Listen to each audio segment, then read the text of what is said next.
What does it really mean, that fear of being seen? There's fear of judgment, there's fear of rejection, fear of failure. For some people, fear of success. The list goes on and on and on and on. If you're afraid to be seen, then what's the point? And there's a great deal of point to our existence. Those people on whom you can lean, you can borrow their confidence in you while you find it for yourself. It's about leveraging those people. It's about letting it be okay that you're not okay. Welcome back to Unapologetic Rabble-Rousers. I'm DocShellie. And I'm Carla Lewis. And we are off on a new adventure. Well, it is. It is an adventure. And I mean, isn't it always with the two of us? well, maybe that was redundant. Yeah. Okay. But we're going into something that is just so, it has so many tendrils. It's the fear of being seen. Which is really just the perfect follow-up after talking about all the things that we just spent the last 5 or 6 episodes on with people-pleasing and mask-wearing and self-worth. Yes. So we're talking about unmasking ourselves and showing up as our authentic self.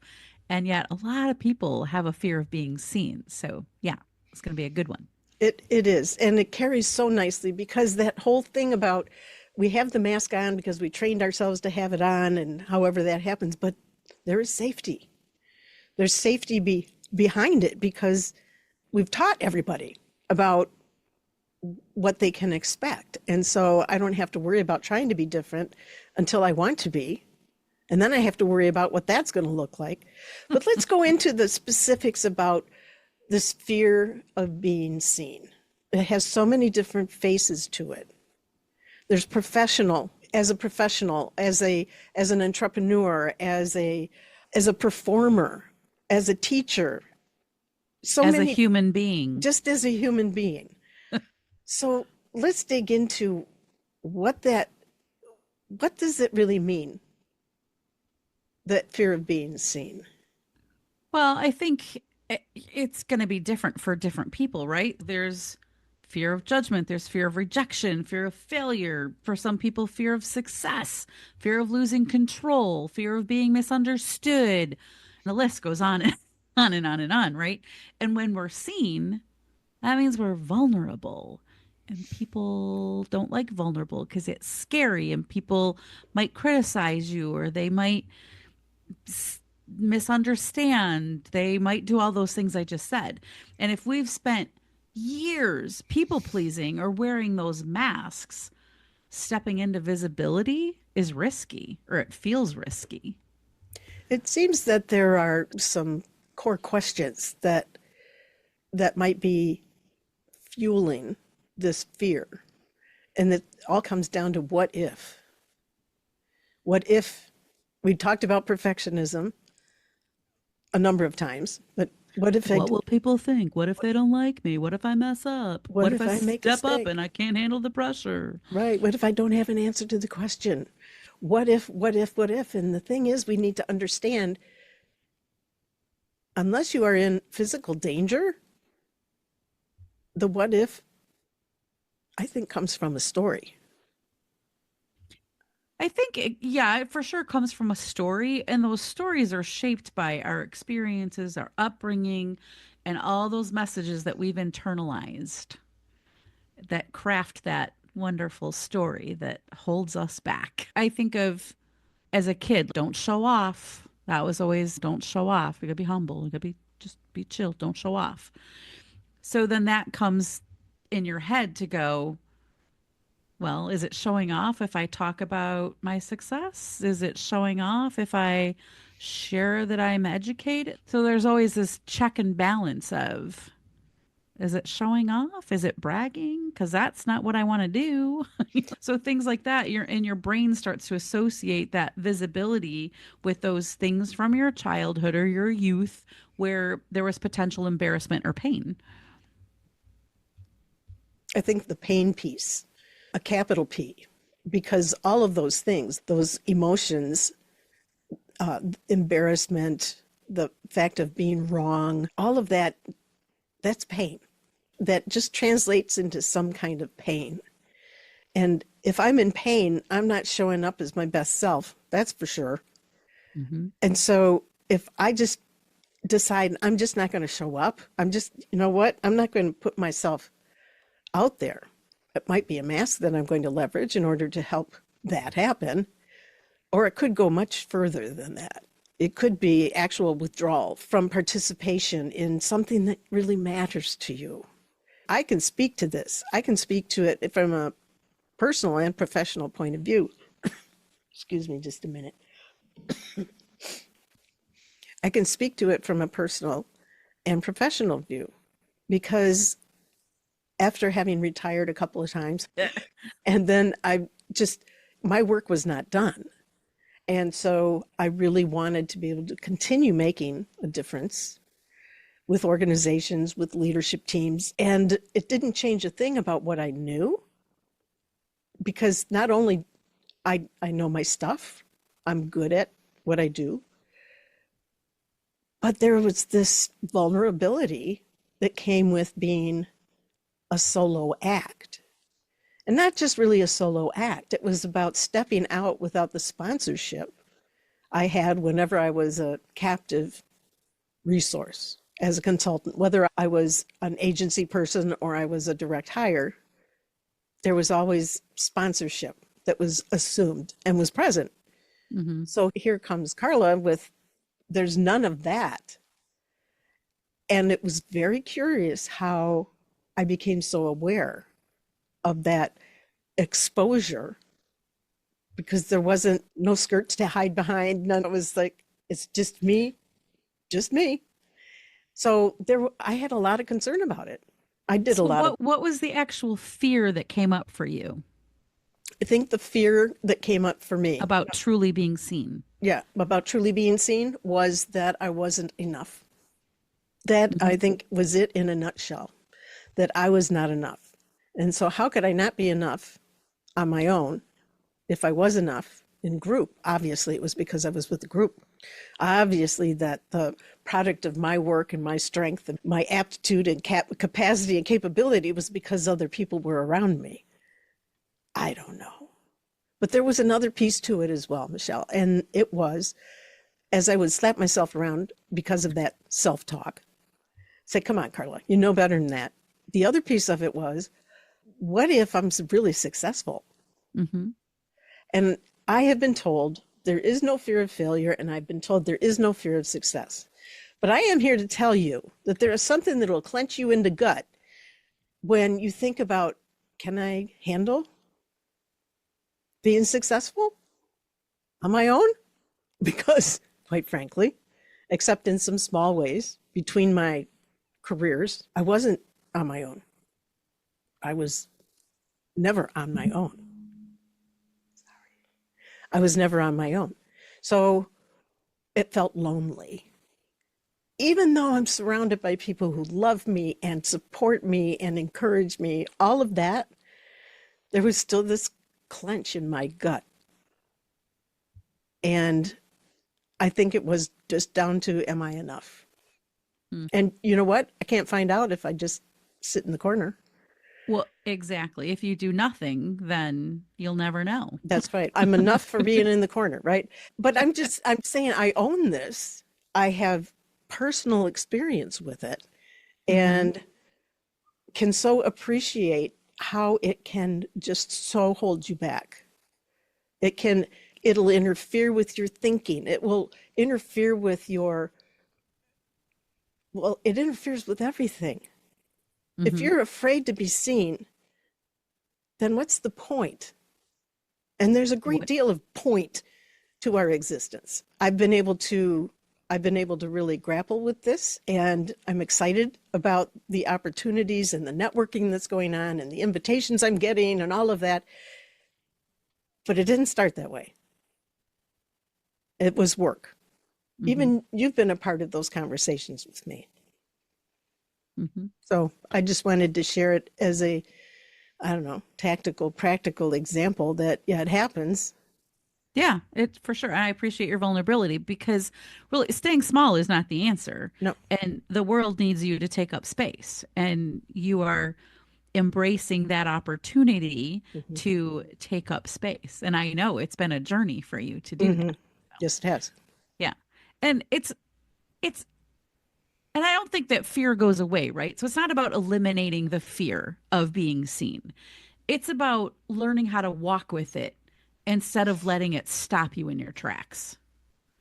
It's getting the butterflies to fly in formation. Yeah, I like that. Yeah.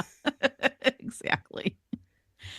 Exactly. So what if you think about strategies that helped you get to where you are from where you were? What were a couple of those strategies that you might share with our listeners? The first was recognizing that I was in my own way. I was in my own way. I could look around and there was absolutely nothing. What? Awareness. Yeah, I was just yeah, going to say that word came back again. Awareness. it is. This is the first step in any recovery Yep. program is awareness. Exactly. But when I recognized that I was standing in my own way, Yeah, it was you, that no one else. no, Yeah. I was afraid of the very thing I was seeking. Yeah. Yeah. And when I looked, I said, self, that's knucking futz. That what is going on? So I've had time to be able to chew on that and recognize, and it interfered with things like my ability to focus on the work I was doing. Hmm. There was that swirling. I don't know that anybody who hears this will be able to recognize that place where you get into this swirl of thought and it's like no thoughts are sticking. There are a lot going around, but none of them are sticking. There's no intention, there's no focus. And I have been able to work through that. Hmm. And I think it was because I became aware, and that awareness awakened me to the fact that I was dissatisfied with where I was. Hmm. And it took me, so what's the DVF model, right? Your dissatisfaction times the vision of what you want times the first steps to get there has to be greater than the resistance. Right. And I had to fill in the left side of that equation. And when I became aware of the dissatisfaction, and it wasn't just that, oh, there's so much to do and I've got to get all this done. There was a bit of perfectionism in there as well. Hmm. But the dissatisfaction, when I finally got a hold of that and what was really inside of that, and I had the vision and I knew what I needed to do next, first and next, it was getting that dissatisfaction quotient in hand. And I was able to overcome the resistance. And so Yeah. from that moment, things have shifted. Hmm. A lot That's has awesome. shifted. Yeah. And I'm not talking about the secret or um, laws of attraction or whatever, but I can tell you, when I got that in hand and the focus and the intention became laser, Yeah. things started to happen. What between us, Well, we have best-selling books. yeah. We've got invitations to International best-selling books. international best-selling books. I had my second book went bestseller over the weekend. The invitations to speak at conferences. Was it because I just let the powers that be finally give what had been waiting there for me, and I No, just wasn't open to it? no, it's because you shifted your focus from your fear to your message. Yeah. And when you focus on how you can serve, the impact you can have, the connections you can build, that fear fades. And you've done that journey. Mhm. I think you had a big shift too from being judged to, I have a message people need to hear. And not everybody is my who, and I'm not everybody Exactly. else's who. So it's And that's okay. okay. That is perfectly okay. Very, Exactly. very okay. Yeah. Yeah. So it's been really cool to watch you on this journey because we've had a lot of obviously private conversations that I'm not going to divulge here, but there's been a lot of conversation and a lot of questioning and shifting. And Mhm. it's been really cool to see you step into, I'm Carla F. and Lewis Carla F. and Lewis. and just embrace that you have something to offer. And it's been really cool to sit on the sidelines and watch that Oh, happen. you have not been on the sidelines, so you've been on the field with me. And that's another thing for people to be able to recognize those partners, those thought partners, those people on whom you can lean. You can borrow their confidence in you while you Yes. find it for yourself. You can borrow their understanding about what's going on for you and holding you up. The thing about they'll sing your song until you remember the words and can sing it for yourself. Yep. It's about leveraging those people. It's about letting it be okay that you're not okay. Yeah. That was one of the most powerful things someone said to me one time years ago. I don't even remember what the full situation was, but it was like, borrow my belief in you until you believe it yourself. And I was Hmm. like, what? Yeah. That is one of the most powerful things that someone can do for you. Hmm. Because when we think about the fear of being seen, it's a real fear. And the power of stepping into who you are, stepping into your full self, should be so much greater than the fear of being seen. And the more you practice it, the easier it gets. Hmm. And like, none of us are here to be invisible. We're here to take up space, to share our voice, and to be ourselves unapologetically. And Unapologetically. unapologetically. And what an amazing world it would be if we all could just show up that way. So the question would be then, what is it? What is it in you, the listener? What, if anything, is in there that resembles this in any way, shape, or form? In any part of your life, where do you sense that, whether or not it feels like you are the one getting in your own way, there's something that's holding you back from stepping into your wholeness, stepping into that space you're supposed to be taking up? Because if you're here, you still have work to do. There's still a reason for you to be breathing. So what is it that's holding you back? Yeah, and I would just, what's the biggest fear that comes up for you when you think about being seen? What is it that you don't want the world to see? And start working on that. And why? Where's the fear? So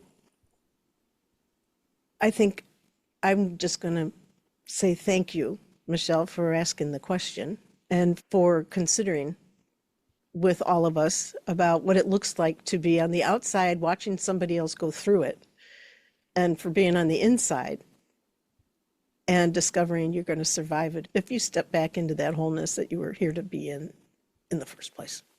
Yes. I'm Carla Lewis. I'm DocShellie. We'll see you next time. So it's not about eliminating the fear of being seen. It's about learning how to walk with it instead of letting it stop you in your tracks.